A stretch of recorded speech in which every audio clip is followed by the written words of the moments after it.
हरे कृष्णा दोस्तों, आपका स्वागत है आपके अपने YouTube channel trade with your capital में। कैसे हैं आप? आशा करता हूं कि आप सभी बहुत अच्छे होंगे। प्रभु का आशीर्वाद आप सब पर बना रहे। मीडिया हाउसेस पर अभी एक न्यूज़ चल रही है कि गवर्नमेंट ऑफ इंडिया डेरिवेटिव्स पर, मतलब कि फ्यूचर एंड ऑप्शन के प्रॉफिट पर 30% टैक्स लाने वाली है। अब आइए इसे ऐसे समझते हैं कि 30% टैक्स किन चीज़ों पर लगता है। 30% टैक्स स्पेक्युलेटिव जैसी चीज़ों पर लगता है, जैसे लॉटरी से जीता हुआ पैसा, कैसीनो में जीता हुआ पैसा, क्रिप्टो से आया हुआ पैसा।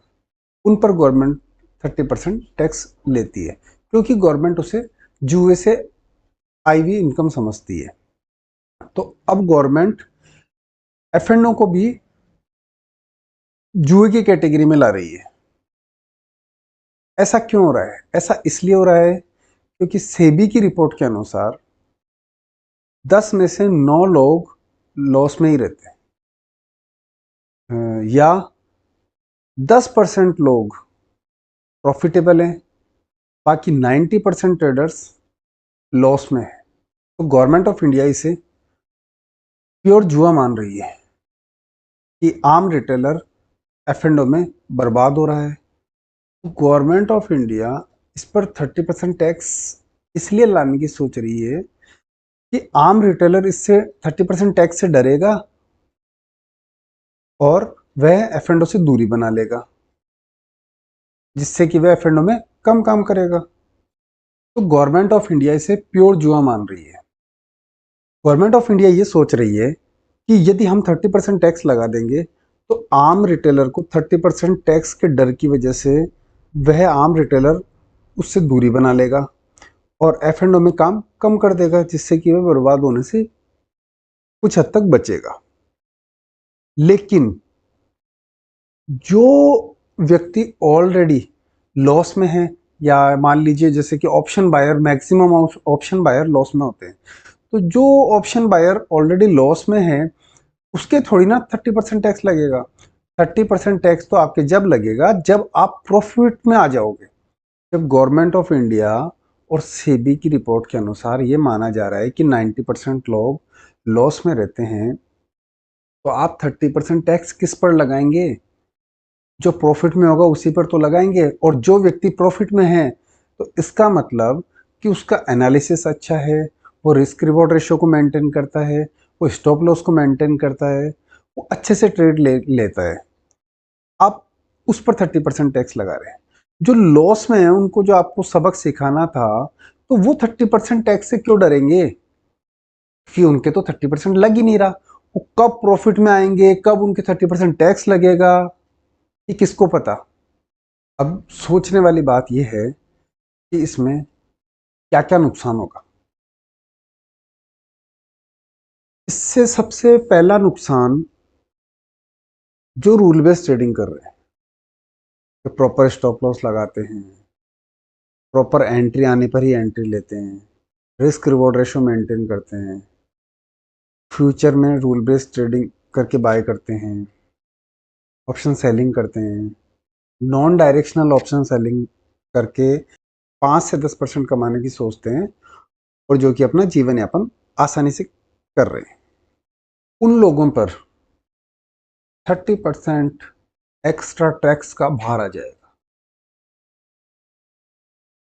और जो सेबी के चार्जेस ऑलरेडी लग रहे हैं, ब्रोकरेज, जीएसटी और अदर चार्जेस लग रहे हैं, वो तो लगेंगे ही। और दूसरा नुकसान, एफ एंड में वॉल्यूम कम हो जाएगा। बायर सेलर के प्राइस में डिफरेंस आ जाएगा। बायर दूर बैठा होगा, सेलर दूर बैठा होगा, जिससे कि वॉल्यूम कम हो जाएगा। अभी न्यू टैक्स स्लैब में 7 लाख तक की इनकम पर टैक्स फ्री है, लेकिन जो एफ एंड में 30% टैक्स लगने वाला है, उस पर आप टैक्स फ्री स्लैब में नहीं आएंगे। ऐसे इसे ऐसे समझते हैं कि यदि आपने साल भर में 3 लाख रुपए कमा लिए, तो आप ये मत सोचिएगा कि मैंने तो 3 लाख रुपए ही कमाए, 7 लाख से नीचे टैक्स फ्री है तो मेरे तो कोई टैक्स नहीं लगेगा।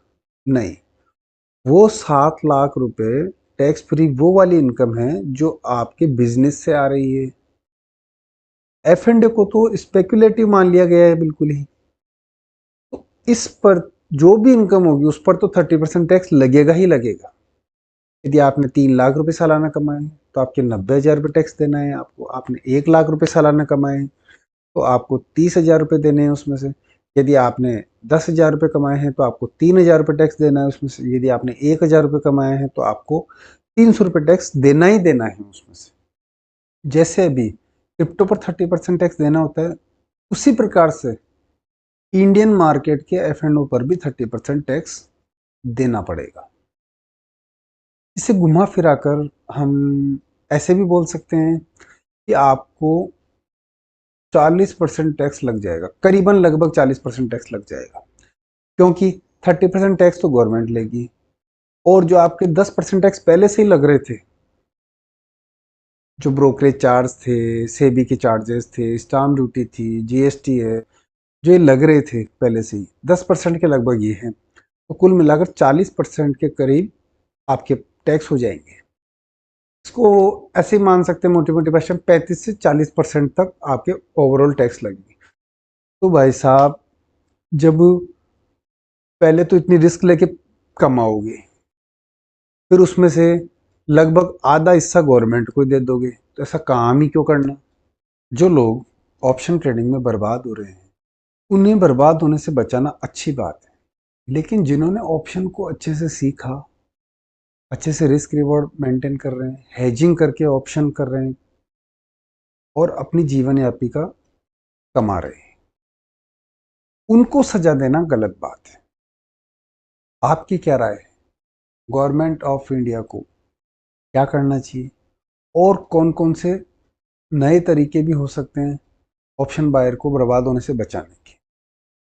तो आप अपनी राय कमेंट में दीजिए। अगर आपको ये वीडियो पसंद आया तो लाइक एंड सब्सक्राइब कर दीजिए और बेल आइकन को प्रेस कर दीजिए, जिससे कि आने वाले अगले वीडियो का नोटिफिकेशन आपके पास सबसे पहले आए। और हाँ, वीडियो को शेयर करना ना भूलें, जिससे कि ये वीडियो और लोगों तक भी पहुंच सके। अब मैं आपसे विदा चाहूँगा। हरे कृष्णा दोस्तों।